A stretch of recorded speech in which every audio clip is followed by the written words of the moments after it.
വെളിപ്പാട് പുസ്തകം 20:12. മരിച്ചവർ ആബാലവൃദ്ധം സിംഹാസനത്തിന് മുമ്പിൽ നിൽക്കുന്നതും കണ്ടു. പുസ്തകങ്ങൾ തുറന്നു. ജീവന്റെ പുസ്തകമെന്ന മറ്റൊരു പുസ്തകവും തുറന്നു.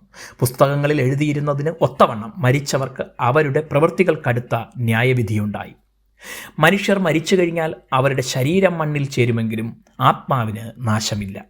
ശരീരത്തിലിരിക്കുമ്പോൾ ചെയ്ത സകലതും ദൈവത്തിൻ്റെ സന്നിധിയിൽ കൃത്യമായി രേഖപ്പെടുത്തിയിട്ടുണ്ട് എന്ന് ബൈബിൾ ആവർത്തിച്ച് ഉറപ്പിക്കുന്നു. ഈ വാക്യത്തിൽ മരിച്ചവർ ആബാലവൃദ്ധം ദൈവത്തിൻ്റെ സിംഹാസനം മുമ്പാകെ നിൽക്കുന്നത് വെളിപ്പാടായി യോഹന്നാൻ കാണുന്നു.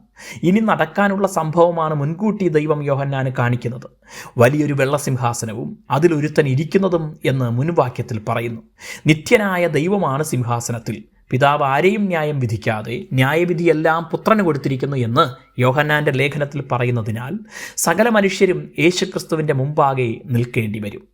മരിച്ചവർ എന്ന് പറഞ്ഞിരിക്കുന്നത് ഭൂമിയിൽ ജീവിച്ച് മരിക്കുകയും അന്ത്യന്യായവിധിക്കായി ഉയർത്തെഴുന്നേറ്റ് ദൈവസിംഹാസനം മുമ്പാകെ വരികയും ചെയ്യുന്നവരാണ്. അവരവർ ചെയ്ത സകല പ്രവൃത്തികളും രേഖപ്പെടുത്തിയിരിക്കുന്നു എന്ന് വ്യക്തമാക്കാനാണ് പുസ്തകങ്ങൾ തുറന്നു എന്ന് പറയുന്നത്.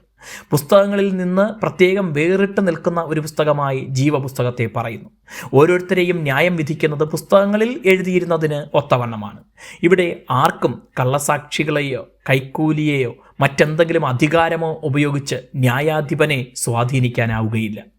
പ്രിയപ്പെട്ടവരെ, അംഗീകരിച്ചില്ലെങ്കിലും വിശ്വസിച്ചില്ലെങ്കിലും അന്ത്യന്യായവിധി ഒരു യാഥാർത്ഥ്യമാണ്. സകല മനുഷ്യരും ഈ ഭൂമിയിൽ ചെയ്യുന്നതിന് പ്രതിഫലം അന്ന് പ്രാപിക്കും.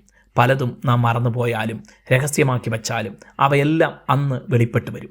ഒരു മനുഷ്യനും അന്ന് സഹായിക്കാൻ കഴിയില്ല. എന്നാൽ ഇന്ന് മനുഷ്യനായി ജനിച്ചു മരിച്ചുയർത്ത യേശുക്രിസ്തുവിൽ വിശ്വസിക്കുന്നവർക്ക് ന്യായവിധി ഇല്ല. ദൈവം നമ്മെ അനുഗ്രഹിക്കട്ടെ.